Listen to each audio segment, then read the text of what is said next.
Chaque année en Suisse, il se vend 12 kilos de chocolat par habitant. On ne les mange pas tous. Plusieurs kilos sont emportés par les touristes de passage.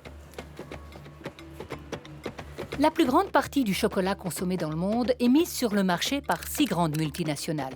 Mondelez, Nestlé, Mars, Hershey, Ferrero, Lindt et Sprüngli, comme illustré sur ce graphique de l'ONG Public Eye. Mais avant de craquer sous nos dents, le chocolat a été fève. Toute l'année, les cabosses mûrissent dans les cacaoyères. Lors de la récolte, les paysans sortent la pulpe et les graines qui vont macérer à l'air et fermenter dans ces caisses entre 3 et 8 jours et prendre leur couleur chocolat. Puis, les fèves sont séchées au soleil. Elles se conservent alors longtemps. Le cacao pousse dans la seule zone équatoriale, en Afrique, en Amérique latine et en Asie, spécialement en Indonésie et au Vietnam. Mais 65% de la récolte mondiale est achetée par 3 grands groupes. Olam International à Singapour, plus grand Cargill aux États-Unis et surtout Barry Callebaut basé à Zurich. Ce sont eux qui vont transformer les fèves en chocolat de couverture qu'ils vendront aux chocolatiers. Au final, cette transformation, bien loin des producteurs agricoles, va générer 80% des bénéfices du cacao dans les pays du Nord. Alexis Touon et Dingelé met sur pied une société de négoce du cacao avec des anciens étudiants en trading de l'Université de Genève. Je pense au producteur, c'est lui qui a la matière première. Donc je pense au producteur, il a une force. Peut-être qu'on ne le valorise pas, mais le producteur produit pour ses groupes. Ce n'est pas Barry Callebaut qui va produire en Côte d'Ivoire. C'est des petits producteurs, ils sont 90%. De mon point de vue, je pense qu'il pourrait même contourner certains industriels. Ils pourraient créer des petites coopératives transformées sur place, et puis ainsi de suite, et puis avoir un volume qui est assez conséquent. Donc, je ne dirais pas le problème, c'est le grand groupe. Le problème, c'est aux petits producteurs, et puis aux États, d'aider ces petits producteurs, ces coopératives, à transformer eux-mêmes, qu'ils puissent transformer, au moins en masse, en liqueur, même si elles ne vont pas jusqu'au beurre, au moins faire du produit semi-fini, voilà, et puis le vendre, ce produit. La Côte d'Ivoire est de loin le plus grand pays producteur de cacao. Un agriculteur y gagne aujourd'hui 92 centimes par jour. C'est moins de la moitié du revenu qui permettrait de sortir du seuil de pauvreté. Les enfants ne sont obligés d'aller à l'école que depuis 3 ans. Mais selon une récente étude mondiale, 2 millions d'enfants se rendent encore dans les champs de cacao avec leur famille, parfois après l'école. Et devenir producteur de cacao ne les fait pas rêver.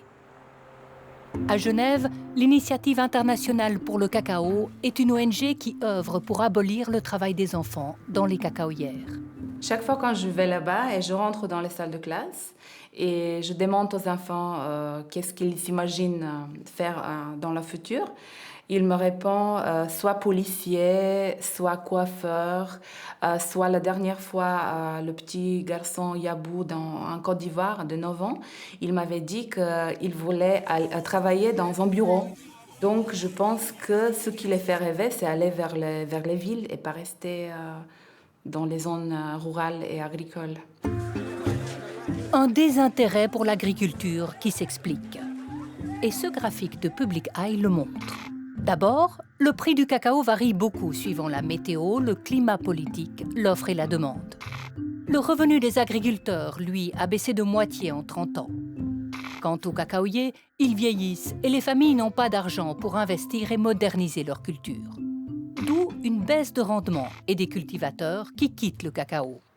Pour ne pas tuer la poule aux œufs d'or, les multinationales se sont mises à considérer sérieusement l'environnement et les droits humains. Aujourd'hui aussi, et les dernières années, on a vu tous les grands industriels qui ont soit développé leur programme de durabilité, soit répandu des programmes déjà existants. C'est aussi une partie de leur business. Ça a été intégré dans leur business plan. Les industries ont ainsi embrayé le pas aux certifications données par les labels. Mais ces labels s'avèrent insuffisants pour sortir les agriculteurs de la pauvreté.